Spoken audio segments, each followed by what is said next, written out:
Psychology of Money is an insightful book that looks at the topic of money and personal finance as an extension of other aspects of people's lives rather than as a lone topic. The book highlights that any financial decision made is indicative of a person's worldviews and experiences, and therefore is more complicated than it may seem. The author explains that every bad decision is not the result of mere coincidence, but instead has a reason behind it. This doesn't serve to justify the decision, but instead pushes us to gain an insight on what the emotional reasons based on life experiences are, so that one may be more aware of oneself, in order to be better with money.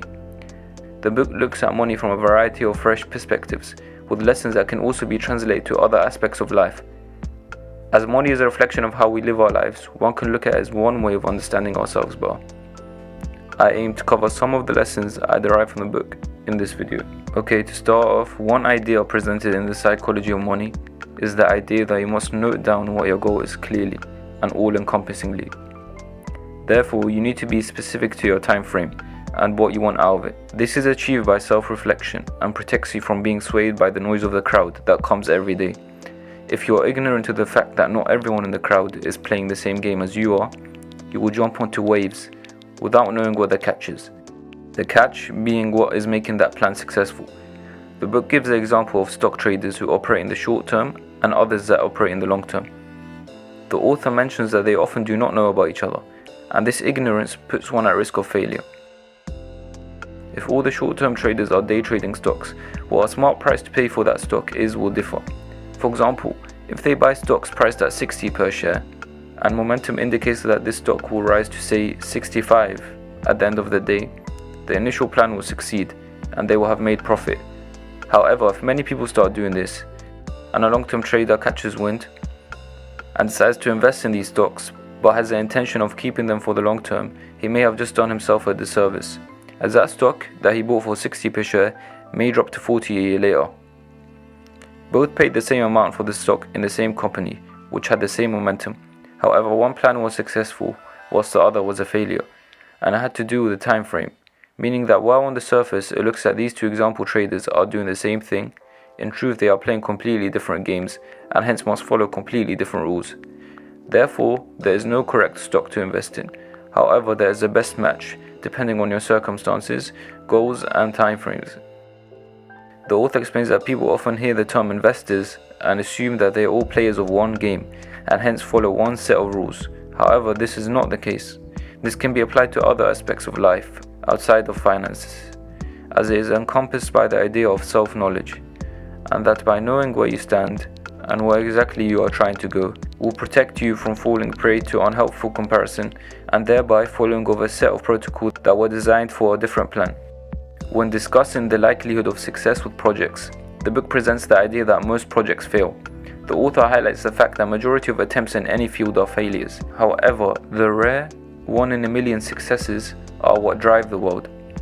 The book refers to them as tail events. He mentions that because the world is driven by tail events, we have a distorted perception of success, assuming that more projects and businesses succeed than they actually do in reality.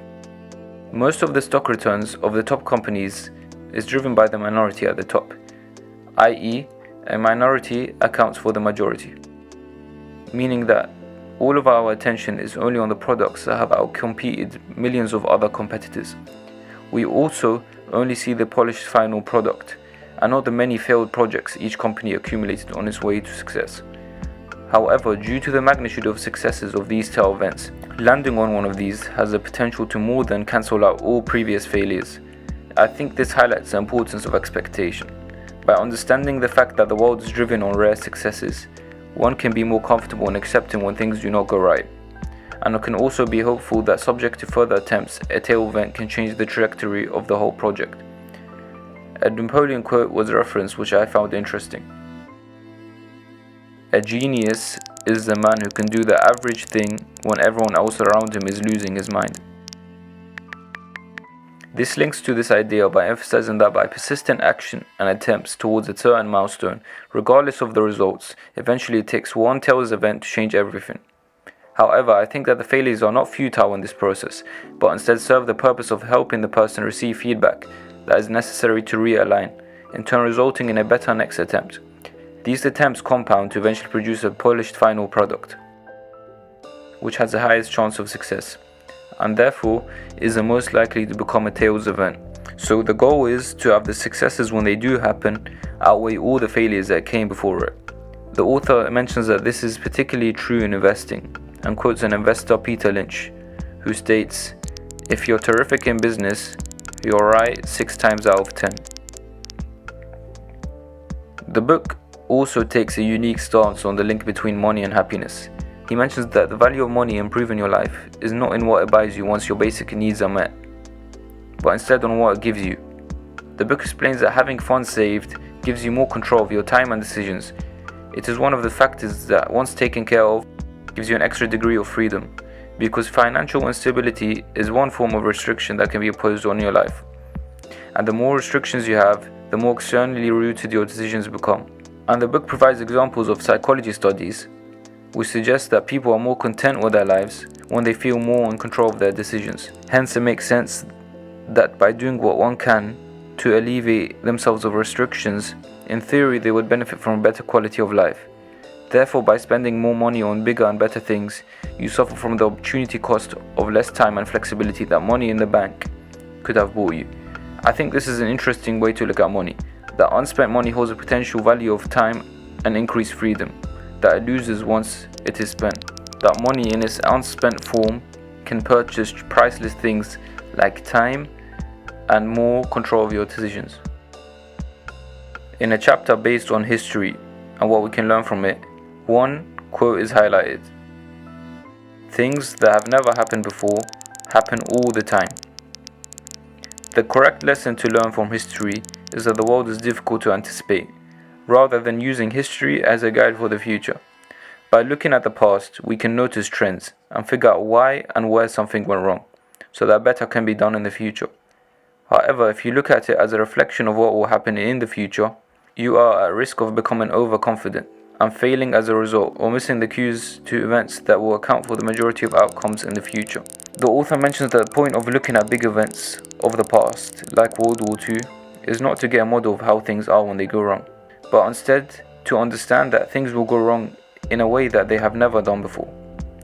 It may seem that this knowledge is hindering rather than useful, but I would argue that the admission of your ignorance to what could happen keeps you alert and flexible in response to how things change over time, which means that you would be a lot more protected than you would be by remaining stubborn in old methods. Times change, and hence to be successful today, we must adapt our plans to fit what is happening now. I think that being flexible and responsive to the environment is a true skill that is often overlooked or ignored. I think that it is overlooked because it is a skill that is difficult to measure.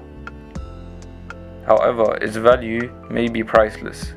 I think people who do well in general are able to adapt their plan to their unique circumstances and current events of the world. So I think even when looking at how people have done well, it is important to uncover the key foundational principles that were used to do well that recur over time, rather than copying the exact steps, which is unlikely to work.